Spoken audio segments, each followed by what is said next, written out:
2 years ago, Leo watched his best friend, Maya, board a sleek silver transport that lifted off from Earth's first civilian spaceport. Her smile was bright, her voice steady through the comms. "I'll call every week, Leo, I promise." She was part of Earth's first cultural exchange program with Proxima Centauri. A chance to share art, music, and stories with humanity's first off-world colony. It was an honor, a dream. But as the ship vanished into the morning sky, Leo felt something inside him cracked out at first. The calls came weekly, then monthly. Then they stopped. Messages grew shorter. "Busy with the festival. Signals weak. Talk soon." But soon never came. Leo would sit by his window every night, staring at the southern sky where Proxima glowed, faintly wondering if she was looking at Earth too. He missed her laugh, the way she'd hum while painting, how she always knew when he was sad without him saying a word. He tried to move on. He joined a local music group, started learning to play the violin, even volunteered at the youth center. But everything reminded him of her. The song they danced to at the farewell party, the mural they painted together on the side of the community hall, the quiet hill where they used to watch the stars and dream about flying beyond them. Leo felt far away, not just from Maya, but from himself. One evening, he sat at his small desk, staring at a dusty old tablet. It held videos of their adventures, building a cardboard rocket for kids at the science fair, laughing as it caught fire, recording a silly song about alien potatoes, staying up all night to watch a meteor shower. He played one clip Maya, face lit by starlight, saying, "No matter how far I go, Leo, we're still under the same sky. That means we're never really apart." He closed his eyes. Tears fell. He wanted to reach out, but what would he say? "I miss you? Why did you stop calling? Don't you care anymore?" The words felt heavy, clumsy. Maybe she had moved on. Maybe she had new friends, a new life. Maybe she didn't need him anymore. But then he remembered something Maya had always believed in small things. A note, a drawing, a song. Big feelings, she used to say, start with tiny sparks. So Leo took a breath. He opened a new file, and he began to write, not a message, not a plea, a song. He called it Asterisk, Same Sky. Asterisk, he sang about cold nights and distant stars, about silence between friends, and the courage it takes to speak when you're afraid no one will listen. He played it on his violin, recorded it with his old microphone, and added soft piano notes one by one. When it was done, he didn't overthink it. He uploaded it to the public Earthlink archive, the same network all off-world colonies used. To receive cultural updates from home. He wrote just one line, Asterisk for Maya, wherever you are. "I'm still here." Asterisk. Then he waited. Weeks passed. Leo didn't check for replies. He didn't ask around. He went back to teaching kids music, to walking the hill at night, to believing that maybe, just maybe, she had heard it. Then, one quiet morning, his tablet chimed. A message from Proxima Centauri B. Sender, Maya Reyes. Subject, Same Sky. He opened it with shaking hands. Asterisk, Leo. Asterisk, asterisk, I heard your song on the community feed during sunrise here. The sky turned gold, just like it did the night we watched the Perseids. I sat on the balcony of my studio and cried. I didn't realize how much I missed home, how much I missed you. Asterisk, asterisk, life here is beautiful but busy. I got wrapped up in projects, and I thought you were doing great without me. I didn't want to interrupt your life. I was scared I'd be a memory, not a friend, but your song. It reminded me that some bonds don't break, even across light years. Asterisk, asterisk, I never stopped caring. I just forgot how to reach back. Asterisk, asterisk, play it again. Tonight, Leo, at 8 p.m. Earth time, I'll be listening. And I'll wave at the sky. Maybe you'll see me. ***, always your friend, Maya. ***. That night, Leo stood on the hill, violin in hand. The stars blinked above. At 8 p.m. sharp, he played Same Sky, again slower, softer, full of hope. He didn't know if she could hear it in real time. He didn't know if she was even outside, but he played it anyway. And as the last note faded into the wind, he looked up and whispered, "I see you, Maya." He didn't need a reply, because in that moment, he felt it, the quiet truth that had always been there. Distance can stretch time and silence, conversations, but it cannot break a connection built on kindness, memory, and courage Earth had sent its people to the stars with humble ships, simple tools, and hearts full of hope. The galaxy had laughed. They were outnumbered, outgunned, unproven, but they were also stubborn, loyal, unafraid to try again. And so was Leo. Like Earth itself, he had faced silence and sadness, not with weapons or speed, but with a song, a message, a quiet act of faith. Had reached out, and in doing so, he proved what no empire could measure, that the human spirit, gentle, persistent, loving, could bridge any gap, even one between stars. After Leo's song reached Maya, something quiet but powerful began to change, not just between them, but in the small community around him. Word of Same Sky spread. It wasn't flashy or loud, but it carried a feeling people recognized: longing, yes, but also hope. At the youth center, kids asked Leo to teach them the melody. A local artist painted a mural of Earth and Proxima Centauri b, connected by a thread of music. Even the nightly news mentioned it. A violinist's song bridges the stars. But for Leo, the real change was simpler. He started receiving messages, not just from Maya now, but from others too. A young engineer on Mars wrote, "I play your song when I miss my sister. It helps." A teacher on Luna, "We listen every Friday. It reminds us we're not alone." And Maya? She sent videos, short ones. Her painting a new mural in the colony dome. Her laughing as wind from the artificial atmosphere blew her hair across her face. One evening, she held up a small notebook and said, "I'm writing a song for you. It's not ready yet, but it's coming." They weren't talking every day. The distance was still real. The time delay, 4 years for a round-trip message, meant conversations moved like slow tides, but they were moving. And that was enough. Then, one morning, Leo got an official-looking message from the Earth Cultural Exchange. "Dear Leo Vasquez, your composition, Same Sky, has been selected for inclusion in the next Interstellar Culture Bundle, to be transmitted to all human colonies and allied species via the Galactic Relay Network.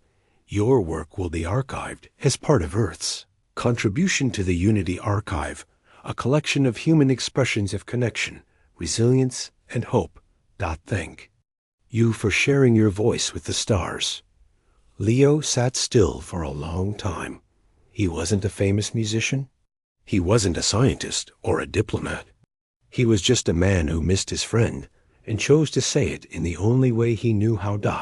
And now, his song, his heart, would travel beyond Proxima, to colonies on distant moons, to research outposts near Neptune, even to alien species who had begun to study human culture. The thought made him smile.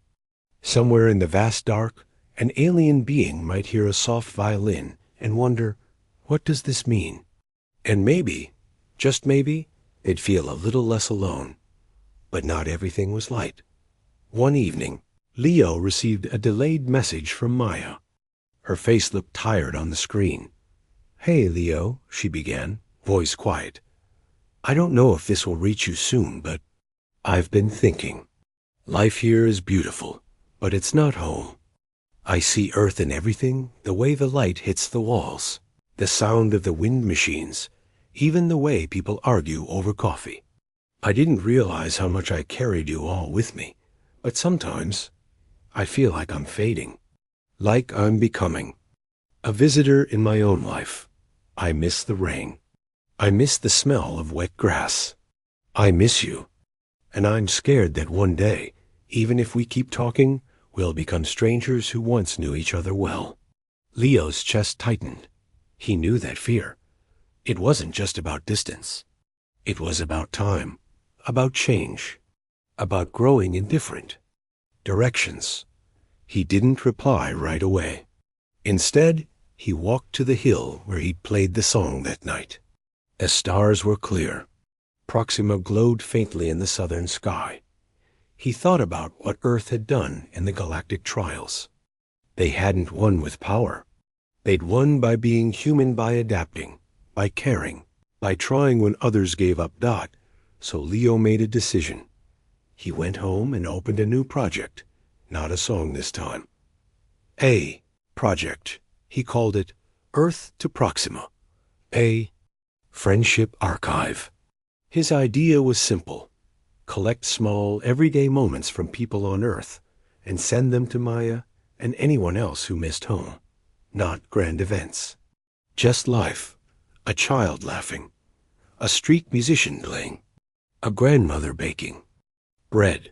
A sunrise over the ocean. A note from a student. I miss my cousin on Mars. I hope she sees this. He asked the community to contribute. And they did. Within weeks, he had hundreds of clips, letters, drawings, and voice messages. He organized them into a digital time capsule, set to auto-transmit every month. The first message read, Dear Maya, we're still here. We remember you. We miss you, but we're not letting go. Love, Earth. He sent it with no expectations. Just hope. Months passed. Then, one evening, a new message arrived faster than usual. It had been prioritized through the diplomatic channel. Leo opened it. It was from Maya, but she wasn't alone. Beside her sat a man with kind eyes and a translator badge. Behind them stood a group of people, humans, and two alien figures, tall and silver-eyed, wearing soft, flowing robes. Maya smiled, brighter than he'd seen in years. Leo, you were heard. Not just by me, by all of us. Your friendship archive was picked up by the Centauri Cultural Council. They shared it with the Zinararer, neighbors in the next system. They don't speak our words, but they felt the awe. Leo didn't think he could feel more connected to the stars than he already did. After the success of Same Sky and the growing friendship archive, people began calling him a bridge builder. Kids at the youth center asked if he'd write a song for their school play. A colony on Titan even named a small garden after him, Leo's light patch, where they grew earth flowers under soft blue lamps. But still, some nights were quiet. Some nights, the distance pressed down like a heavy blanket. At one such night, Leo sat at his kitchen table, a cup of tea cooling beside him. He had just watched Maya's latest message. She looked happy, laughing with friends, showing off a new art piece made from recycled starship parts. But something in her eyes flickered, just for a second, like a shadow passing behind the light. She said, Everything's great, Leo, really. I'm busy, excited, living the dream. But Leo knew her too well. That pause before really. The way her fingers tapped her knee when she was nervous. The way she smiled just a second too long. She was lonely, and he was far away. He wanted to tell her, I see you. I know you're trying. I miss you too. But how do you say that when years pass between words? When the universe itself slows? Your love? He closed the message without replying. Instead, he reached for a notebook, one with a worn cover and pages filled with half-written songs, grocery lists and old doodles of rockets and violins. And slowly, he began to write. Not a song. Not a message to send through the network. A letter. By hand. He wrote about small things. The cherry tree by the community hall finally bloomed, pink like the one we saw in Japan that time. I saved you a photo. Mr. Kowalski still yells at pigeons. Nothing's changed, and I think that's okay. I played Same Sky at the Hill last week. A family came up and joined me. They brought a flute and a drum. We made a little orchestra under the stars. I told them it all started with missing someone I love. He wrote about the quiet ache of missing her, about how sometimes he'd wake up and forget she wasn't just a phone call away. About how proud he was of her, even from afar, and how, no matter how far she went, she'd always be his first friend, his partner in every crazy idea, the one who taught him that art could heal. He didn't rush. He wrote for hours. He folded the pages neatly, placed them in an old-style envelope, and sealed it with a sticker of a tiny rocket, just like the ones they used to trade as kids. Then he did something unusual. He took the letter to the Earth Cultural Archive Center, the same place that sent music, books, and films to the colonies. Can I send this? He asked the archivist, a young woman named Nia. Not through the data stream. I mean, physically. She raised an eyebrow. You want to launch a paper letter into space? Leo nodded. Yes, I know it's slow. I know it might take years. But I want her to hold it, to feel the paper, see my handwriting. No, I sat and wrote it just for her. Not typed. Not transmitted. Made. Nia was quiet for a moment. Then she smiled. You know, Earth's first deep space capsule carried golden records with sounds and images of our world. Maybe it's time we send something quieter, something human. She helped him encase the letter in a lightweight, radiation-proof sleeve marked with the words, personal, handwritten, from Earth to Proxima B. Carry with care. Contains hope.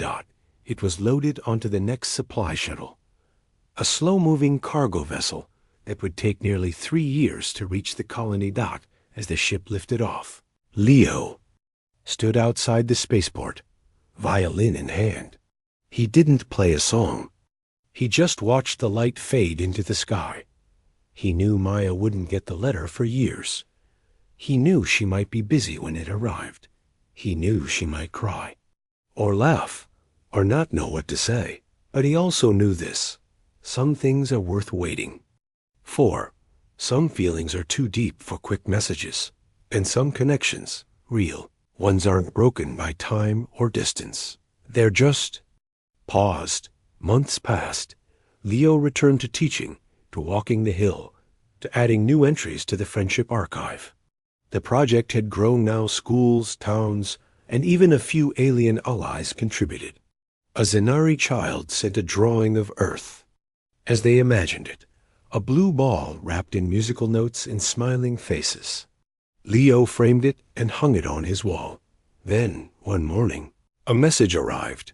Not from Maya. From the Proxima Cultural Hub. Subject. Physical item received. Origin. Earth dear. Leo Vasquez, we received your handwritten letter today. It arrived safely, carried aboard Supply Shuttle E7. It was delivered to Maya Reyes in person. She read it in silence. Then she cried. Then she hugged it. Then she asked us to record this message for you. The video played. Maya sat on a bench outside her studio. The sky above was a soft orange. Proxima's version of dawn. In her hands was the letter, slightly worn from travel, but intact. She looked up, eyes glistening. Leo, she said softly, you sent me paper. She laughed, wiping her cheek. I haven't held a real letter in 10 years. No screen. Number. Voice assistant. Just your words, your handwriting. I can see you writing this. I can hear your voice in every line. She took a breath. You know what I did? I taped it to my wall, right beside my bed. So every morning, the first thing I see is your words. I miss you, but I'm still here. She smiled. And Leo, I'm coming home. not forever, but for a visit. The cultural exchange is approving a short return trip. I'll be on Earth in 18 months. Leo's breath stopped. She continued, I want to hear Same Sky live. I want to walk the hill with you. I want to eat Mr. Kowalski's terrible coffee and yell at pigeons with you. Her voice softened. I want to remind you and myself that some bonds don't need signals or shuttles or songs. They just are. The message ended. Leo sat still. Then slowly he stood, picked up his violin, and walked to the hill. He didn't play Same Sky. He played something new, a melody full of return, of footsteps on familiar ground, of two friends about to see each other again after too long. He played it for the stars, for the silence, for the hope that had carried them this far. And as the last note faded, he whispered, I'll be ready, Maya. Because that was the thing about humans. They didn't have the fastest ships. They didn't speak every language. They weren't the loudest in the galaxy. But they endured. They cared. They sent letters through space just to say, I remember you. And in a universe vast and cold, that small act so simple, so human, was the most powerful force of all. The countdown had begun. 18 months. That's how long Leo had to wait before Maya would step off the interstellar shuttle and stand on Earth again. 18 months of mornings where he'd wake up and forget for one sweet second that she was coming home. 18 months of checking the sky, as if he could somehow see the slow journey of her ship through the dark. He didn't want to waste a single day. So he started planning. Not just for her visit, but for something bigger. When Same Sky traveled across the stars, and when his handwritten letter made its quiet journey through space, Leo realized something. People everywhere felt this ache. Not just those who'd moved away, but those left behind. Parents missing children on Mars. Siblings split between colonies. Friends who grew apart, not because they wanted to, but because life carried them in different directions. So Leo decided to build a song garden. Not a real garden with flowers, though it would have those too, but a place where people could leave music, messages, and memories for someone far away. A physical space where love could be seen, heard, and felt. No screens, no delays. He found a quiet hill just outside the city, near the old observatory. With help from neighbors, students, and even a few volunteers from the spaceport, they built small sound pods round, dome-shaped stations made from recycled materials. Each one could play a recording, a voice, a song, a message. And in the center, a tall silver wind chime shaped like a spiral galaxy. When the wind blew, it played a soft melody based on the opening notes of Same Sky. They called it the Waiting Garden. Every pod had a label, for someone I miss. To my sister on Luna, for the friend I lost touch with. To home, people came every day. An old man recorded a lullaby his grandson used to love. A teenager played a guitar piece she wrote for her best friend who'd moved to Europa. A little girl left a voice message. I hope you can hear this, Mom. I grew 2 inches. Leo added his own pod, too. Inside, a new version of Same Sky, slower, warmer, with a second violin part that sounded like a reply. Under it, a note. For Maya. This one's for when you get back. I'll be here. I always was. As the months passed, the garden grew. Visitors came from other towns. A documentary team filmed a short story about it. Someone uploaded a 360-degree tour online, and soon, people across the solar system were listening from a dorm room on Ganymede to a research station near Saturn. One day, Leo got a message. It was from a young woman named Alara, living on a mining outpost near Neptune. I heard your garden song last night during a storm. We lost power, and everyone was scared. So we played the recording from Earth. It was quiet, simple, but it made us feel. connected, like someone out there remembered us. Leo read it twice. He hadn't thought that far. He just wanted to build.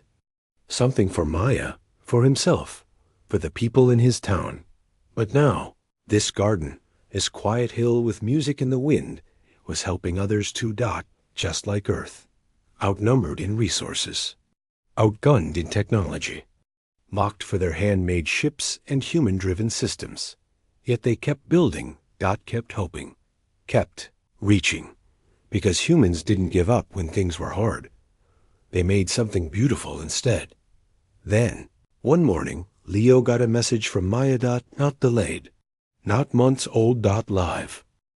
The countdown had reached 6 months. 6. Leo could feel it in his bones. The air seemed different. The stars looked brighter. Even the wind through the waiting garden carried a new tune-like anticipation humming in the air. But with hope came fear. What if things had changed too much? What if Maya came back and they didn't fit like before? What if, after all this time, they had nothing left to say? He didn't speak these fears out loud, not to his students, not to his neighbors. But they lived in the quiet moments when he'd pick up his violin and stop before playing, unsure which song to choose. Then, one evening, a message arrived. Not from Maya. From a young boy named Cato, living on the Mars Education Hub. Dear Leo, I heard your song Same Sky in school. Our teacher said it was about missing someone. I miss my grandma. She stayed on Earth when we moved here. We talk sometimes, but it's hard. The signal cuts. And she forgets things now. I made a drawing for her.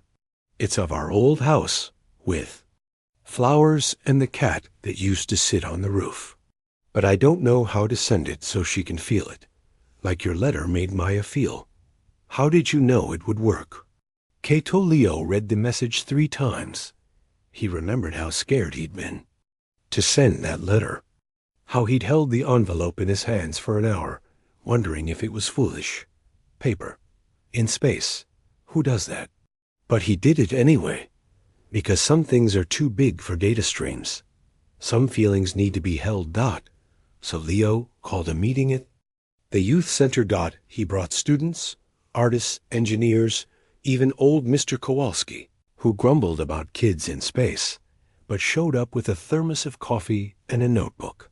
We're going to build something, Leo said. Not just for Maya, for everyone who loves someone far away. He explained Cato's letter. We need a way to send more than files, more than voice. We need to send pieces of home drawings, small gifts, handmade things that people can touch. Someone asked, but how? Cargo flights are expensive and slow. Leo smiled. Then we make it part of something bigger. And so they created the Earthlight Balloon Project.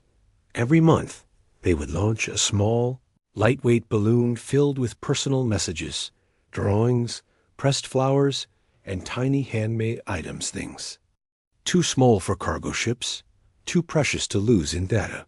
The balloons weren't rockets. They didn't go fast. But they rode the upper winds and released solar sails that caught the sun's push, drifting slowly into orbit.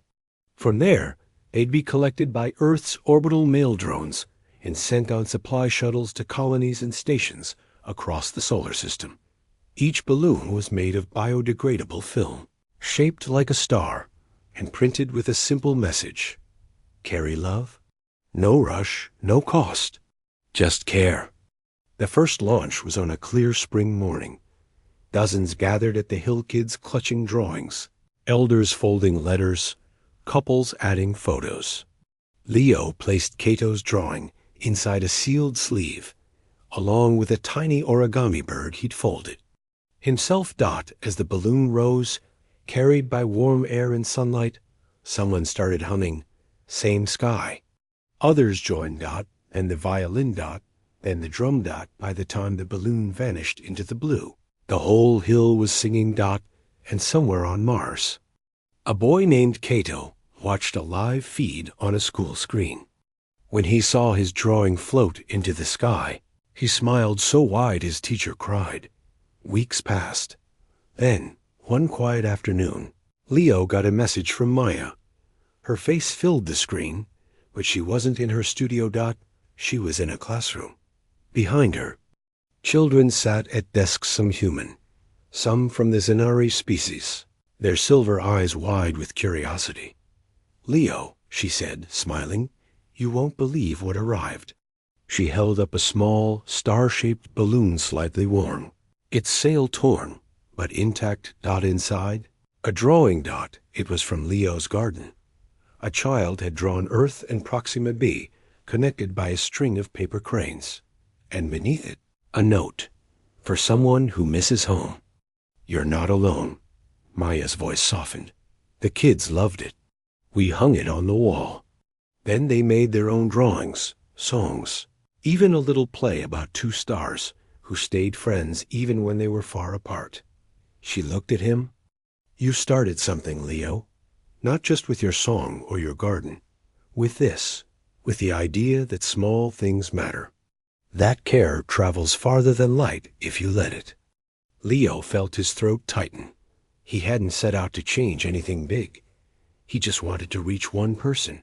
But that one, sending a letter, writing a song, building a garden, had rippled outward, like ripples in water, like music in the wind, like light from a single candle that grows when others light theirs. Then the message changed. The screen flickered. A new face appeared. An elder Zenari, wrapped in soft, glowing fabric, stepped forward. A translator spoke for them. We have watched. Your people, we saw the garden, the song, the balloons. We did not understand at first. Why send paper? Why sing to the stars? Why care for those so far away? But now we see. You do not fight distance with speed. You soften it with kindness. You fill silence with memory. You turn waiting into art. We wish to join. We will launch our own light sails woven like ribbons with our songs and stories. We will send them to Earth, not because we must, but because we feel. The screen showed a Zenari child placing a glowing ribbon into a small SILCRAFT. It lifted into the sky. Leo couldn't speak. Tears fell, because in that moment, he saw it clearly. Humanity wasn't strong because of weapons or speed. It was strong because it cared, because it reached out again and again, no matter how far, no matter how long, because it believed that love, even silent and slow, could cross any void. That night, Leo stood in the waiting garden. The wind chimed, sang. Pod number 7 played Maya's song. And in his hand, he held a new drawing, one from Cato, sent back from Mars. It showed two figures under a starry sky. One on Earth, one on Mars. Connected by a line of tiny, glowing balloons. Under it, the words, "Thank you for helping me say I miss you." Leo smiled. 6 months. Not long, and not too late, because every step toward someone you love, no matter how small, matters. Just like Earth, mocked for their slow ships, laughed at for their human-driven designs, outnumbered, outgunned, out of time. They kept going. With music, with letters, with gardens under the stars, with hearts that refused to stay silent. They were not the loudest, but they were the unshaken. And that was enough. 3 months. That's how far the calendar had turned. 3 months until Maya's shuttle would enter Earth's atmosphere. 3 months until her boots would press into the soil of home. 3 months until Leo would see her face not through a screen, but in the warm light of a real sunrise. But something unexpected happened. The waiting, once heavy and quiet, become a kind of music. Every day, the waiting garden grew. New pods appeared. New songs were recorded. Children brought poems. Elders left voice messages for loved ones long gone, just to say, "I still remember you." The wind chime sang more often now. as if the air itself was learning to listen. And then one morning, Leo got a message unlike any before. It wasn't from Maya. It wasn't from Mars or Proxima. It was from the Galactic Cultural Archive, a neutral network used by dozens of species to share art, stories, and traditions. Dear Leo Vasquez, your project, The Waiting Garden, has been recognized as a profound expression of emotional resilience and cross-cultural connection. It has inspired similar gardens on Mars, Titan, and 2 Zenari outposts. We invite you to speak at the upcoming Unity Exchange, a gathering of artists, thinkers, and peace builders from across known space. Your voice is requested not as a representative of Earth's government, but as a voice of the human heart. You will not travel. The event will be broadcast live. But your words will be heard by thousands across planets, languages, and species. Leo read it again. And again. He wasn't a speaker. He wasn't famous. He was a music teacher who once thought he'd never find the right words to say to his oldest friend. But now, the whole galaxy was asking to listen. For days, he didn't know what to say. He tried writing a speech, formal, polished. It felt wrong. He tried listing all the things the garden had done. The balloons, the songs, the letters. It still felt empty, because none of it was about achievement. It was about missing someone, about the ache in your chest when the house is too quiet, not about the courage it takes to say, I still care, even when you're not sure they'll answer, about believing that love doesn't vanish just because it's far. So Leo put down the paper, and he picked up his violin. He played in the garden at dawn. No audience, no camera. Just the wind, the chime, and the rising sun. And as the music flowed soft, honest, full of longing and hope, he realized that was the speech, not words on a page, but a feeling. So when the day came, Leo didn't stand on a grand stage. He sat on a familiar bench in the waiting garden, his violin in hand. The live feed opened across star systems. On Mars, students gathered in a classroom. On Proxima B, Maya sat with her students and a few Zenari elders. On a mining station near Jupiter, workers paused their shifts. Even the Galactic Council delayed a meeting to watch. And Leo began. Not with a speech, with a story. A long time ago, he said, voice calm, my best friend left Earth. She went to build a new life among the stars. I was happy for her, but I was also empty, like part of me had gone with her. He looked down at his hands. I didn't know how to fix it. I couldn't call every day. I couldn't visit. All I had was this feeling, this quiet sadness. And I thought, if I don't say something, it will grow until there's nothing left between us. He lifted his violin, so I played a song. Just one, not perfect, not loud, but true. He played Sane Sky, slow, clear, each note hanging. In the morning,